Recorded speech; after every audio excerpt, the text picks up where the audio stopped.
Why don't you give me a sign? Like the sea that leaves a trail along that shore. It's not your problem, it's mine.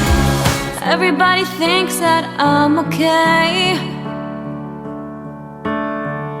Sometimes I think I am too. I'm on the outside looking in. I'm waiting for the shockwaves to begin. Oh, won't you let me hold you for one time? Just a rainy day in a London cafe, a London cafe. So give me one last serenade. Say to me, or swear at me till the night turns into day. And it was a shame when daylight faded, because we didn't notice at all. I just woke up, I think I had the weirdest dream. It was like voices really freaking me out. I can't... Wait. I can't sleep. Well, I'm here waiting at the airport. My flight's about to leave. Hello, I'm Sophia Jessica, and welcome to The Fan Carpet. It's wonderful to speak to you, Ruben. If we go back to the beginning, was there a defining moment for you to get into the industry? I mean, I've always wanted to be in the industry since I was a little kid. A big fan of Star Wars, Jaws, Close Encounters, those kind of films kind of motivated me as a child. And it was like trying to learn how to get into the industry back then, not to date myself or age myself, but there was no internet. So it was more like reading a ton of books on pretty much how to do this, do that. So I was running around as a little kid with an 8mm camera, shooting whatever I could shoot kind of deal. I mean, my movies are not like up to par with Spielberg and all that stuff. He did his 8mm projects, but I shot a lot of 8mm film and a lot of like weird stuff just to learn how to pretty much get around and shoot film and understand the whole process of movie making. And then the digital revolution came about, and that made it a lot easier for me because I didn't have to waste a lot of money buying film. I could just put a tape in and just record as much as I wanted. So that's pretty much my motivation to be a filmmaker, was just the older films that I appreciated when I was a little kid, watching them on Sundays. And they gave all those like older classic movies, and I really wanted to get into the business. Awesome. Yeah, that's I think we'll find that the more and more I speak to people, that's how they started the route. They just saw like either Jaws or Star Wars, and it's like that's usually the way in. And yeah, it's awesome. Yeah, no, it's like it was a Sunday. They would give those on Sundays so much. Like it was like you could pretty much predict in spring they would give this, or in summer they would give this, because they would repeat them over and over again. Mm-hmm. So I got kind of like indoctrinated into like, I want to make a movie like that. I want to do this kind of stuff. And I'm trying, but on a low budget, it's almost impossible. So you got to kind of like figure out what you want to do with no money and try to be as creative as possible. What I find, the less budget somebody has, the more creative the film is. Yeah, that's true. It can be. I mean, with my film, it was more like I wanted to do something that was kind of like, because I also enjoy now, I'm into the whole true crimes kind of thing. And there's so many documentaries on Netflix and other different streaming services about true crime. And I thought, let me do a true crime film kind of that has a supernatural twist to it. Mm-hmm. You know what I mean? Not really in your face, because I don't really consider The Death of April a straight up horror movie, because it isn't. It's more along the lines of you're watching this documentary, you're learning the life of this person and why she chose to go about what she did to figure out what was happening in her house. And that also came about because I overheard someone tell me a story about this girl in Florida where she moved into her place and she found out that somebody had passed away in the apartment. And she started doing this whole Scooby-Doo thing where she wanted to figure out how did she die, what happened, all this stuff. So when I heard that, I was like, well, that would be a cool kind of movie. But let me kind of, for lack of budget, I could probably do something where she's doing it via video blog, kind of talking to you about what's going on via video blog, and kind of incorporate more documentary aspects by interviewing her family members. And that's how my movie came about. Yeah. It's quite a unique way of doing it. It's just interesting the way you've set it out as a documentary, but it's not a documentary. It's a narrative film, but it's set out that way, and it's quite interesting the way you want to tell that story. Yeah, that also came about, like what we were talking about before, is like lack of money made it go from how expensive is a narrative to direct versus can I do a documentary? Because I also was surrounded by people who are into documentaries. One of my mentors he just passed away. He was a big documentarian for like PBS. He would do all these documentaries for PBS. So I learned the process of making a documentary, how to go about doing it. And I said, well, if I know this and I have this already in my wheelhouse, why don't I use this to kind of, create this film that's going to be a low budget project, but I could actually knock it out quickly. And so I use that skill set to kind of like interview actors and kind of motivate the actors to become more like the people. And so that's why the film, once it was put together, was close to 3 hours long, because there was so much footage, the interviews were so long, and then we kind of like chopped it all the way down to, I believe it's an 85-minute runtime on the film, because we had so much content, because we shot it more like a documentary than actually like a narrative project. Awesome. Yeah, you always shoot more than you need. It's just the way it is. Always shoot more. Even when we're filming at premieres, we shoot more than we're gonna do. No, it's always better to shoot more than less, because when you go into post, you find out, oh crap, I should have did this. Yeah, that's what reshoots are for. Anyway, or fixing, or do some creative editing so that what you didn't like to fill in the gaps. It's just exactly. to fill in the gaps. Look, because I was talking to somebody before, and they mentioned, you have all this footage, what are you gonna do with it? I was like, we were trying to figure out how to kind of be creative and punch it into places just to spice things up, but it kind of made it a little more complicated. Because usually with a kind of a true crime documentary, you just want to hear people talk. You don't want to have like all these fast cuts, because then it kind of takes it away. It's like a little more like, what's going on here? So we took that away and let's just keep it focusing on the people, focus on the story, instead of like being more like adding all this ton of footage that really you don't need to add. Make a collector's edition of like when you release it for home entertainment. Have Blu-ray extras or DVD extras. You know what they used to do, where they had like making of documentaries about like the whole thing. Just have like the whole interviews as extras. Well, that'd be a good idea. That's a good idea. Because I was like, we should have done a bunch of things. I mean, we could, like, I have the original 3-hour-long film. I don't think anybody wants to sit through the 3 hour. The people who helped, we sat through this film multiple times, and we were like, yo, you gotta cut this down. There's just too much stuff here. But it's like, it's interesting, it's fun. Like the longer I sit, basically the further I am away from it, the more interesting it is to get into it and rewatch stuff and be like, oh, that's an interesting twist. I should have put this in. But I don't like doing that, because the more I watch it, the more I start going, hey, I could recut it, or I could re-put this. I'm like, once I put it to bed, I'm like, just leave it alone. Move on to the next project. I'm currently working on something else. Stop thinking about the death of April and move forward. Yeah. And then unfortunately you have to speak to people like me and talk about it, and then that gets your mind flowing again, because you have to talk to me about it. So no, exactly, but it's fun. It's fun talking about it. The process was fun. I love the actual shooting of it. I love the prep work for it, for any film. It's the post for the film is my nightmare, because it's like it's pretty much being director and co-editor, because I have an editor who helps me out. It's like you fall in love with things you shoot, and sometimes your editor will be like, no, that's great, but it's for the story, it should be out. And it kind of like kicking your own child out of the project. You're like, but I like it, but I like this, I like it. They're like, yeah, you like it, but it's 10 minutes too much, you got to cut it out. Yeah, I find that too.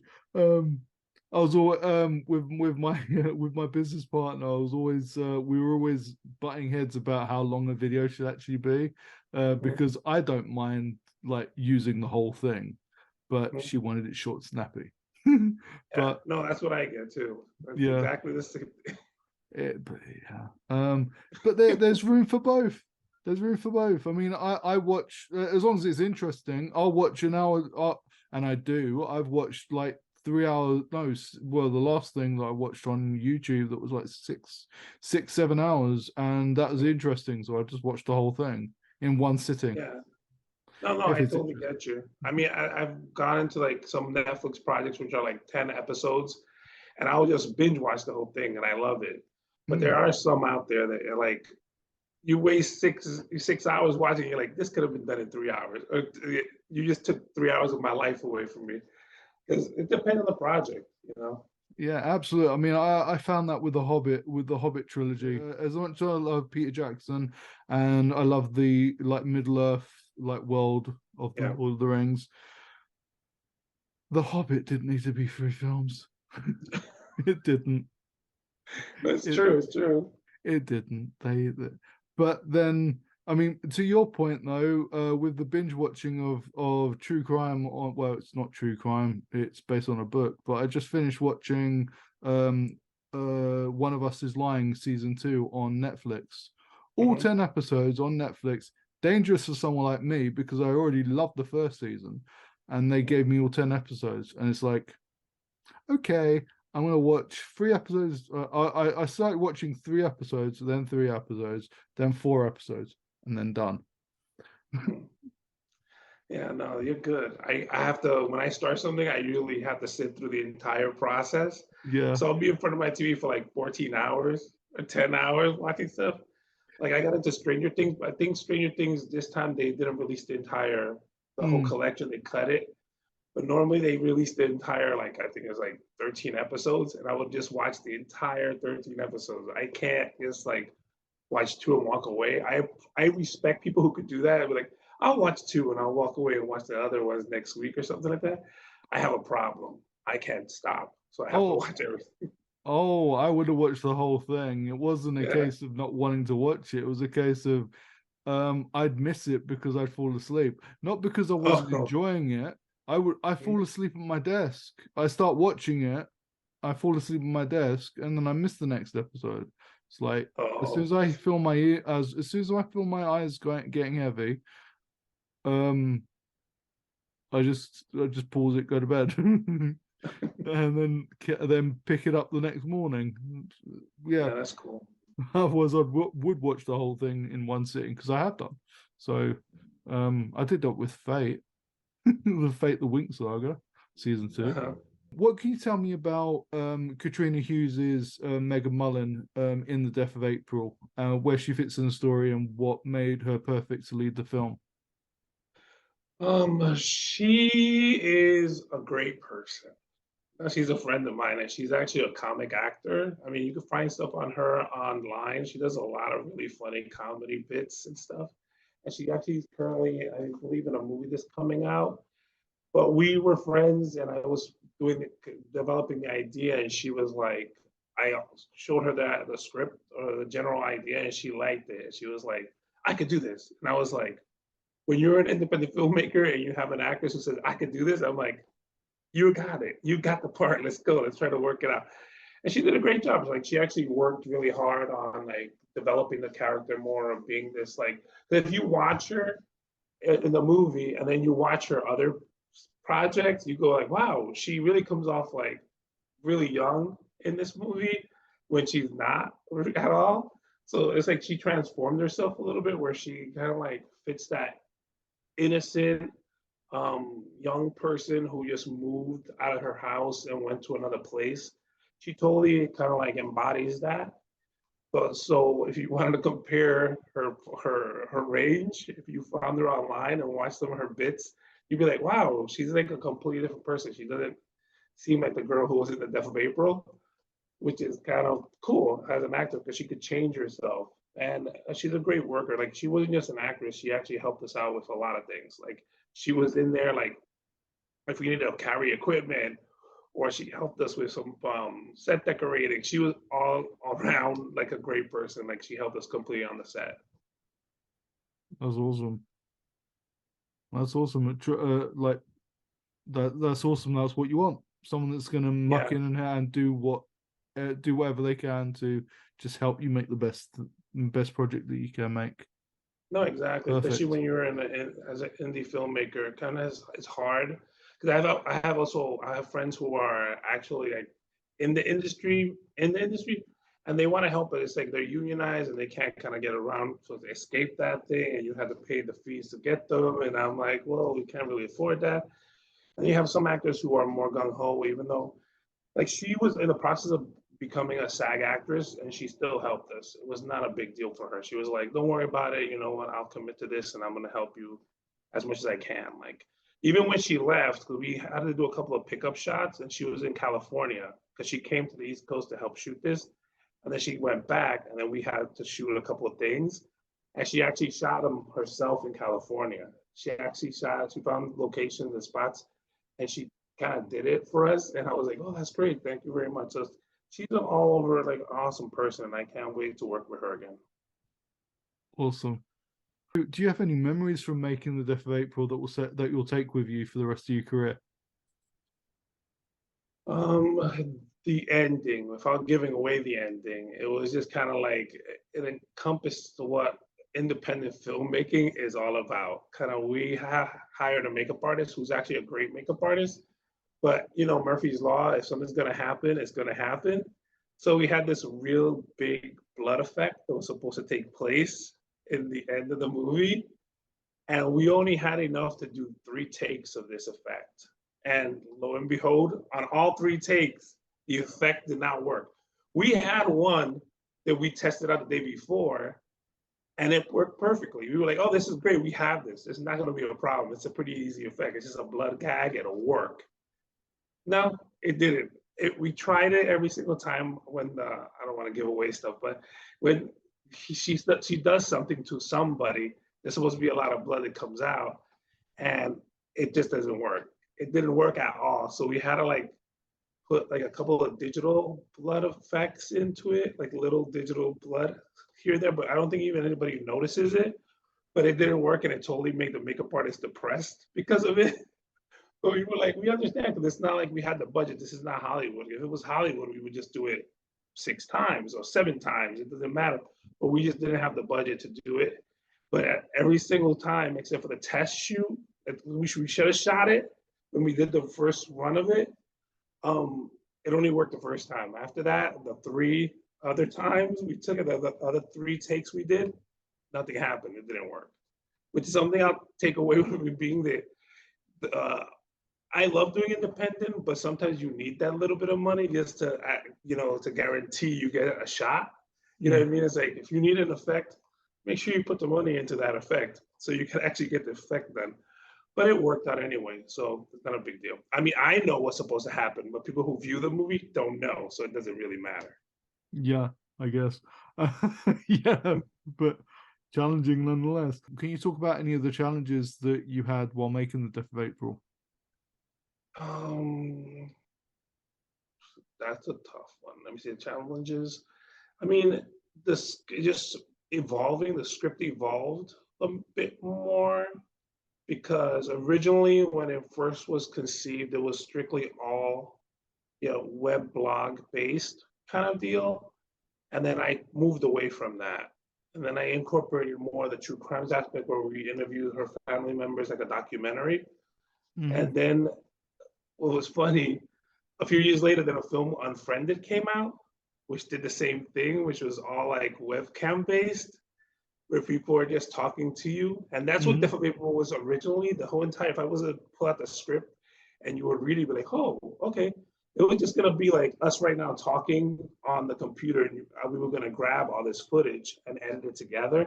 But then my producers were, that's kind of boring. Nobody's gonna want to watch a movie of people on a computer talking to each other. Oh, and then there was another film, The Host, that came out during COVID. That was the same way, and I was like, not that I kicked myself, because I liked how the film came out. But I mean, we had that idea. That was like 7 years ago, something like that. We've been talking about Death April for a long time. So I was like, we could shoot it this way. And everybody was like, I don't think that would work. But now, I mean, we had to change it. And it was kind of like that process to me. It's the same thing when we talked about before, like having it be your baby. The script at the time was my baby, and having to change it more into what it currently is was a little bit difficult. But I like the whole true crimes, films and stuff like that, I kind of incorporated that into it. But pretty much that was it, just changing it from what it was originally into what it is now. That was pretty much a more difficult thing. Awesome. And COVID, was that a challenge for you guys, or did you kind of were you one of the lucky ones and started production after COVID, or like before COVID was even a thing? We were pretty lucky. I mean, this was before COVID kind of hit everything, so we weren't really affected by this at all. I mean, and plus, it was like the way we were shooting. If you were to be on set, it was kind of like we were already on COVID lockdown. It was just pretty much one person, and everybody else was kind of. We had a small crew, so we had a gaffer, a sound guy, the producer, myself, and we would bring new people in whenever it was needed. But our crew was pretty much like three, and then whoever we needed to interview. So it was kind of like we were far from each other. So it was like we were pre-COVID shooting like COVID kind of deal. As a writer director, are there any other aspects of the industry that you'd like to pursue? No. I mean, I've tried a lot of things. During Death of April, I was producer, writer, a co-editor, camera operator. I mean, I like the directing part, and I think doing this film is great, and I've done other projects where you get to put your finger into different like jobs, so you learn them, and it's important. I usually tell friends who are coming up to, it's important to know almost all the aspects, because it's better that so you could talk to people and tell them what you want. Because I know some directors who don't even know what certain lenses are for cameras or how you use the lenses. And I'm like, that's really important that you should know what a 50 and a 35 versus a 24, what they do and what you would use them for, versus leaning completely on your director of photography to do that. Because it's like you're still the visionary, and these people are more like the soldiers in the army. You're the general, and they're there to like do what you need them to do, but you should know what each job entails, so that way you could kind of like manage the time. Like if you know that setting up lights takes you this much time, X amount of time, you know that you could do something else. If you're a novice and don't understand how long lighting takes, then you could be in trouble. Or if you don't know how a camera operates, you could be in trouble. So you should learn everything. But what I really want to do and continue to do is direct projects. I like that. And being a storyteller, I enjoy that. It's like, I think the bigger the budget, the less things I have to touch. Even though I know this stuff, it gets you more focused on the story and more focused on like the overall look of what you're trying to do. Versus like if you split yourself and wear too many hats, it becomes a bit of a pain, because not everybody's Robert Rodriguez, where you can just shoot and do lighting and direct all at once. It becomes a bit of a process where one thing falls by the wayside when you're focused too much on one aspect. If you're doing camera, you're trying to make sure the camera doesn't shake, you might lose some of the performance because you can't really focus on what the actors are saying. So, but I would still love to direct and be more like behind a monitor or be next to the camera operator so I can see what's going on. But that's my dream, is pretty much just strictly direct. Awesome. I know that was a long answer, but that's awesome. No, that's awesome. I agree. When I'm filming premiere, I prefer just to do the camera. I can do the interviewing as well, but I prefer to just focus on what I'm doing. I find I get a better outcome from it. Exactly. Because I mean, people can do multiple things, but it's usually best if you're focusing on one thing and something you like the best. Yeah. I mean, it's hard to be the interviewer and the camera operator. That would be like almost impossible to try to do both things and get something that you're happy with at the end. That's the only complaint I always have is like, not that I want to have a bigger crew, but I want to have people that I don't have to kind of micromanage in a way. Like I know everybody knows their job, but usually because we're all coming up, a lot of people still need a little help. And like, this is how you do this, or this is how you use the red camera, or this is how you do it. Mm. And that takes away from you being able to focus more on your job and being like, if I'm the director, I just want to focus on being a director, not tell the camera op how to operate their camera or tell the gaffer how to set up lights. That I don't want to do. Yeah, I know. Yeah, it's. I mean, it's not impossible. My colleague, my friend and colleague, does it all the time. He self shoots and No, I know. interviews, There's some so people who have, he yeah, can there's do some it. people who So have that talent, and unfortunately I'm not one of those people who have that talent. Like I mentioned, Robert Rodriguez. He's like, I've interviewed him, and for different projects because I also do like entertainment stuff for a company that they hire me for, like to go out and shoot stuff. And I always marvel at those people who could do all that. Everybody has that vision that they could be like, I can hold a camera and direct you and then do this and get the sound later and match it up. I'm like, damn, I wish I could do that stuff. But unfortunately, I'm not. I have I'm more old school where I need to have somebody do it and then I could do one thing. If you wanted me to shoot your film, I could give you a good shot. I could do that and I don't have to worry about directing or anything. I'm like, hold the camera steady, get the shot, boom, knock it out. But doing multiple things is a little hard for me. I'll be honest about that. I don't have that skill that can be like do a million things and juggle them all perfectly. No, I can't do that. last time I spoke to Robert Rodriguez was years ago. It was for the Predator film that he did.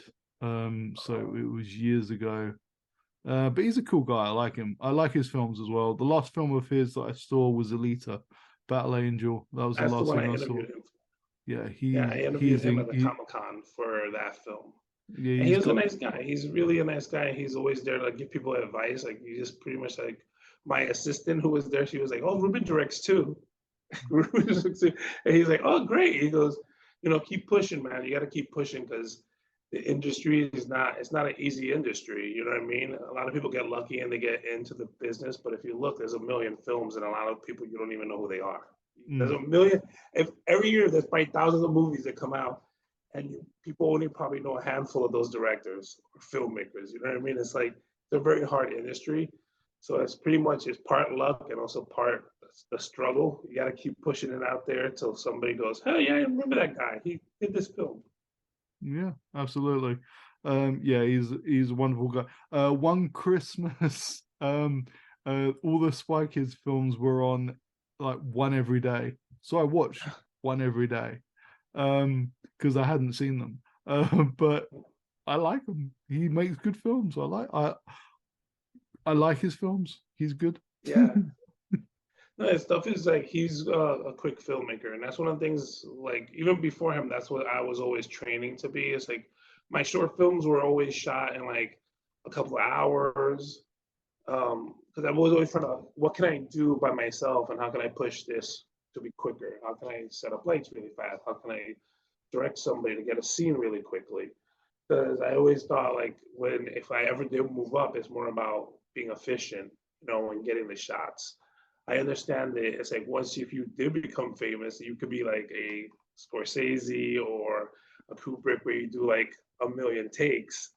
But I appreciate is trying to get what I'm trying to get as quickly as possible for the benefit of myself and also for my actors, so everybody can be happy and not pretty much kill everybody with like a million takes on one thing. So look into the future. What does the future hold for the Death for April? Fingers crossed people actually watch it and appreciate it for what it is. I mean, my big thing, the thing that scares me is it's not really a horror film and people are trying to sell it as that. It's more like I keep pushing that it's a true crimes with a supernatural twist kind of film. I mean, so if people go into it with that kind of mindset, they'll appreciate it more for what it is. This is a cute little film about this girl who's trying to investigate what's going on in the house, and there's a twist at the end. If you go into this thinking it's going to be the next Evil Dead, you're going to be really disappointed in the film. And that's one thing I don't want people to go into it with, thinking it's a straight up horror film when it isn't a horror film like that. It's more like it's a story about it's a ghost story pretty Yeah, much. It has yeah, psychological thriller. I had the yeah, same thing recently. Went to see the press screening for the Menu, mhm, which is a Mark Mylod film, starring Ray Fiennes. It's billed as a horror comedy. Um, it's not funny enough to be a comedy, mhm, and there's not enough horror. There's not enough blood in there to be considered a horror. yeah. Like to me, it's just a psychological thriller, but yeah, to other people, I don't know. But yeah, it depends on what you're going in for. I don't No, really exactly. watch a But lot that of throws horrors. people off because people hear horror and then they go, gotta see it, you know? And I love horror. I'm a fan of horror. And the next film I want to do is a horror. So there's going to be like super amount of scares. There's a lot of makeup in this film. There's going to be blood effects and blood gags and all this stuff. But this film, we didn't go into that because we knew the budget we had was so low. We saw how can we get around doing something that's kind of a thriller-ish kind of ghost story that doesn't have like all this stuff, you know, and we thought of this. Now, right or wrong, we'll find out, but it was something that I was curious about, like creating, like being at the time I really, and I still do love like true crime stuff. I said, let me see if I could do something true crime-ish that I don't know if anybody else has done it, like which has a twist kind of thing where I keep going back to try to give away the ending to this thing, but it's not a big deal ending, but it's like it's you know, it's just a different kind of story, you know. Mm, yeah, I do. Awesome. Yeah, I mean, what do you like theatre? Yeah. Yeah. There's a theatre play. I don't know if it's made it to America yet. But there's a theatre play that I took my other half to, called 222: A Ghost Story, and Uh, it's brilliant. It's brilliant. It's I'm not gonna spoil it, but there's something that happens in there that I did not see coming. yeah. And usually I'm pretty good with like clocking it like early on, like what the big twist is. Yeah, I Yeah. didn't see it coming, and that's great for me because I knew nothing about the project going in. Like I knew nothing about the theatre play going in. And Tom Felton, we saw him like play like it was we went like in early September. Yeah, early September we went, and he's brilliant in it. And yeah, it's a story, and twist is something that I did not see coming, but it's great. It's worth seeing. I love those kind of projects. I mean, I don't know if we were that successful with Death of April. We'll see when people watch it, but I love a film when you watch it and it totally takes a right turn or a left turn, whatever it is. Like you're like watching, oh, where the heck did that come from? But it works. It kind of throws you off. Mm. I like that. And so that's the whole point with Death of April is more along the lines of like, you're seeing this thing and you go, okay, and now I see what's going on. And it that's what I want to do. It's not so much like there's no Michael Myers hiding in the corner or, you know what I mean? It's nothing like that. It's more along the lines of like, we're playing with a story about somebody's emotional and mental states. Maybe that's the best way to say it. It's a ghost story, but it is also playing with a person's fragile mental state. And that's all I'm going to say about that. Sounds like fun. Sign me up. Uh, not fun, but yeah, sign me up. Yeah, those are the sort of horror films that I like watching, because they keep you on your toes. Mhm. But I just won't watch it when I'm tired because I want to watch it and not fall asleep, which I've been doing a lot. Oh, my other half. Yeah, I did this. We were watching Dharma on Netflix, the Netflix Mhm. series. I fell asleep after the first episode because I was that exhausted. Not because I didn't like the show, because I think Evan Peters is brilliant, but I just couldn't watch the rest of it. I just kept falling asleep. I did the same thing with American Horror Story. Yeah. No, no, I feel you. I do the same thing. I mean, it depends what it is. If I have a build up to something that I really, really, really want to see, then I'll basically push myself to stay awake. But if it's something that I go, oh well, I could always see it tomorrow, and it's it's not something that's eating away at me, because also I have a lot of friends who like to spoil everything. So if I don't watch something and they're already in the process of watching it, I'll learn about it the next day, and I don't want to. Like those spoiled things, without basically saying they're gonna spoil something, they just let it out, the cat out of the bag kind of deal. So especially with Stranger Things and films like that, projects like that, I have to watch it, because I'm gonna hear about it either on social media, they're gonna post something, or the next day they're gonna call me and be like, "Hey, did you see this? What happened to this person?" And I'm like, "No, I didn't get up to that, but thank you very much for telling me what happened." Oh, The Watcher. The Watcher. Oh, I yeah. haven't seen the whole of that yet. My other half has, but I haven't watched the whole of it because I didn't even see it from the beginning.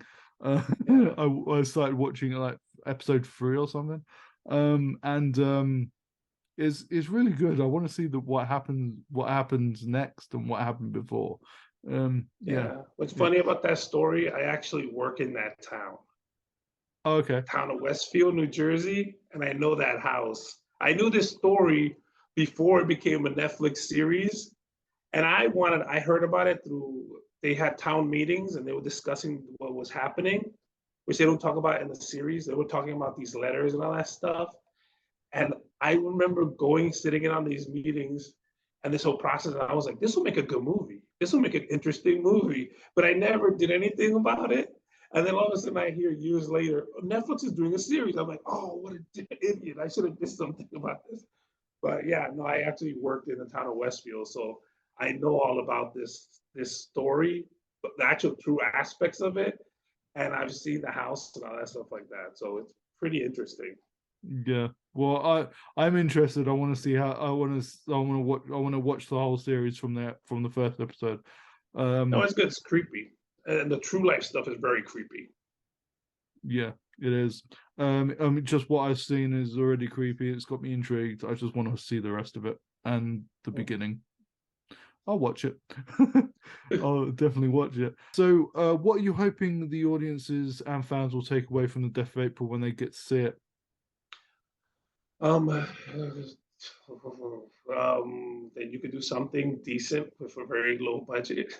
You could do something that's a little cinematic with a low budget. If not super cinematic, more something they could play on Netflix or play on a streaming service. It didn't cost $200,000. You know what I mean? Because even those documentaries you watch on Netflix cost a pretty penny. It wasn't like they cost like 50,000 or something like that. So it's kind of like we pulled off that similar look and feel, I believe, with a really, really small budget. And like I said, the budget was around $20,000 for this film. And that went more into like paying the actors, paying the crew, insurance, and all that stuff like that. Because if you're a filmmaker, you know that amount of money is absolutely nothing, to make any kind of movie. That's more like a short film budget. But to do something where we were renting gear and getting all this stuff and kind of like juggling a budget that small, that crazy small, and still doing a project that we actually pulled off. It's kind of something to be proud of, and I hope that people understand that. Like when they see a film, everybody considers movies and they go, "Oh, this was made with a lot of money. I don't know why it's like this and that." It's like, no, it wasn't. We didn't have the luxury of a lot of things to make this film. And I mean, I understand that sometimes it pushes you to be more creative, but it also, having a little bit of pad when it comes to finances is like, it helps you out. Because especially if you have to do a pickup shot and you have to call an actor back, it's like, you got to remember that they're part of the process, but they're also needing to get paid. You know what I mean? And you also got to pay a crew because they have to feed themselves and all that stuff like that. And it's great to pull favors from friends, but you still also have to try to help them, financially as well. Absolutely. I mean, we're currently in pre-production on our debut short film, and yeah, we're gonna have a budget on there. Mhm. I'm not just pulling in favors. Yeah, I mean, that's the thing. The majority of it is going to be people being paid, because I mean, like, you don't make a short film with the intention of making a profit. You don't. Yeah. I mean, they're there as I mean, we're going to use it as a proof of concept for a feature. but Yeah. we have to make the short first. So I'm cool. I'm happy. I don't really mind if I don't get paid. As long as everyone else gets paid, I'm happy. I just want to make the film. Yeah, I'm the 'Cause- same way. The same way with this movie. It's like it's more not about me getting paid. It's more about if we could pay the producers back and pay the people who actually helped the who donated funds to make this movie possible. Because I think everybody, and also like I said, we pay the people who need to be paid, but it's like the other day, the people who believed in you, like the producers who invested the money, even though it's a small amount of money, it's always nice to give them back the money and also Mm. give them hopefully a little bit of a profit from that. So if you do another project, you kind of go back to that well and be like, hey, I need more money. Can you guys give me some more money to do something better or bigger? And it's like, you could probably get that. You know, I mean, it's like, it's always because people take a chance on you. And then one, I respect that people actually would take a chance and invest into this project to make it, believing that we could do it. And we did do it. We have a film, but it's more now, will people enjoy it enough that we could recoup some of that funds so we could actually pay the producers back and then hopefully do a new project, which I'm currently working on a new project and we have investors for that. But it's always great to know the new project producers know that the former producers got paid on their film. You know what I mean? Because it kind of like it's a small industry, so it's always everything moves by word of mouth kind of deal. And if you're the king of making schlock stuff that doesn't make a profit or doesn't make any money, it might be hard to make other films. Mm. Yeah, I agree. There's a project that I wish I was able to help like to back that was I think he's finished filming it now. And I think it's just in the editing process. But Chris Stuckmann, who started out as a YouTuber, and he's still got his YouTube channel. He was a YouTuber reviewer for a very long time. He's just made a film called Shelby Oaks. And he had like a massive, I think it was I think it was Kickstarter, or I think it was Kickstarter, or it could have been Indiegogo. Yeah, I know who you're talking about. It's a cabin horror. It's a horror movie, right? It's a horror They movie, think- yeah, yeah. yeah. I know who he He's is. I believe he's from Ohio. Yeah, I know who he is. Yeah, he's and he's a filmmaker to look out to like he's just an incredible guy. He's got a very good Oh insight. no, yeah, this is his first feature, correct? That's right, yeah. Yeah, and I saw some of the stuff. 'Cause I was gonna donate to. They had an Indiegogo or was it Kickstarter There's one or campaign? two, yeah. Yeah, but when I got into it, they already made more than they were asking for, and I'm like, they Yeah. don't need my money. They Yeah. don't need my money. Yeah, and it's just incredible to see him go from, because I've been watching his stuff for years, and to see him go from a YouTuber, and being like quite prolific on that platform to making his own film to fulfilling his dream of making a film is just incredible. So, yeah, I'm looking forward to seeing what he's done. Yeah, I mean, anybody. I mean, if this is your dream, you should pursue it because it's something that could, it's not something that's not attainable. Like I know you've probably heard of the movie The Outwaters. Mm-hmm. Have you heard about that? That guy was a friend of mine when he was a little kid. Robbie Batchip. But he was his mom was my makeup artist when I used to work for a production company. And he used to come in when he was like 10 or 12 years old. And he used to do films too, like when I was a little kid. And I was like, wow, Robbie, you're really talented. You should push do something bigger. Now it took him a long time, probably 2 decades, but he finally put together the Outwaters film, which is getting so much buzz right now. They're calling it like the next Blair Witch and all that stuff like that. So it's like like I said, one, it's a small community. Filmmaking seems like it's a big thing, but it's really not. It's like if it's like 6 degrees of separation, people know everybody. Like if I know you or we whatever, you might know somebody I don't know. It's like this whole community where people could connect the dots with stuff. But it's like something also that you learn that if you really have the talent for it and really are hungry to do something, you could definitely pull it off. You know what I mean? It's not something that's impossible. If you have a vision and you could get some kind of funding, at least get a camera, and if you get some actors and learn the process of making film, you could definitely do it. But I always tell people it's not something that's impossible. If you want to make a film, definitely go for it. Give it a shot. You never know. Absolutely. Just finally, before I let you go, I can talk to you for another hour. Where can we find you online to keep up with everything you're doing? Instagram mainly, because I'm pretty bad with social media. I have to get better, like everybody keeps telling me, but it's like my link on Instagram is Mojo Group, and that's MOJOGROUP. They can search that on Instagram and they can find me. And I usually post a lot of stupid pictures of stuff I'm doing or my equipment that I'm doing right now. Like I'm prepping for a short film that I'm helping out. So I'm getting my Red together. So I'm posting pictures of sexy pictures of my Red camera on Instagram. But normally when I do work, I put calls out there too. Like, hey, I'm doing a film. I need help with this. Anybody knows a camera person? Or, like I put calls out for people to come on, especially if I'm shooting outside of my region. It's always good to like connect with other people in different places. So I usually put calls out on Instagram, like for people to help me on projects and stuff like that. Yeah. I did that a few years ago. I reached out on Twitter. I needed a camera person in the Midlands because they were going to drive everyone up in a bus, but then it fell through. So I had to find a crew in the Midlands, in like the middle of the UK to do this premiere. And I reached out on Twitter, found someone, they did it, sent me the footage, job done. That's cool. So yeah, that was cool.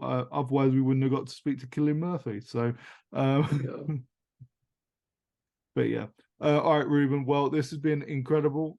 It's been wonderful to speak to you. You look after yourself and good luck with your project, and I will be in touch. Thank you again. And I'm sorry about last time. I really apologize about that. I really feel bad about that. No worries. We talked again, so we got to speak again. So yeah, no worries. And hopefully we'll talk again. Hopefully find me on social media and then we'll continue this conversation. All right. Absolutely. All right, mate. You take care of yourself. Have a good one. Take care. Bye-bye. Good night. Bye. Thank you for watching The Fan Carpet. Please follow us on Facebook, Twitter and Instagram for more content next time. Been fading away. I don't know what she wants from me because I'm not a paranormal expert. I can't help her. I didn't move here to become obsessed with a ghost. I don't know what's happening to me. She was possessed. I'm not afraid of her. Honestly, I really don't know what I saw.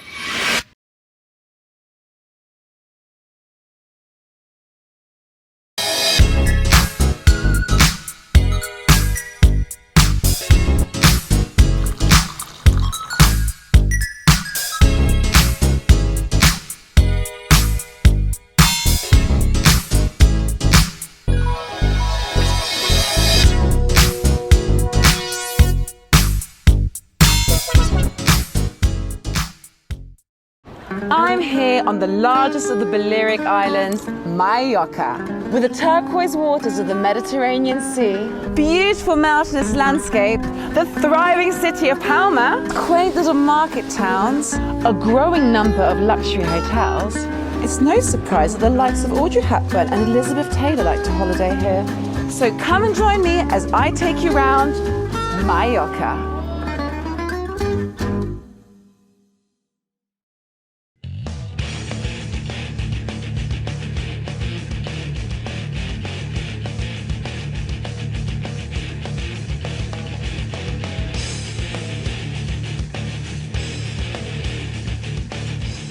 Thank you for watching The Fan Carpet. If you like this video, be sure to click that thumbs up button at the bottom of your screen. And also be sure to subscribe to the Fan Carpet YouTube channels. They're absolutely free and so much fun too. Be sure to check out the official website, thefancarpet.com. Also, you can follow us on Facebook, Twitter, and Instagram to stay up to date with reviews, competitions, the latest news, and so much more.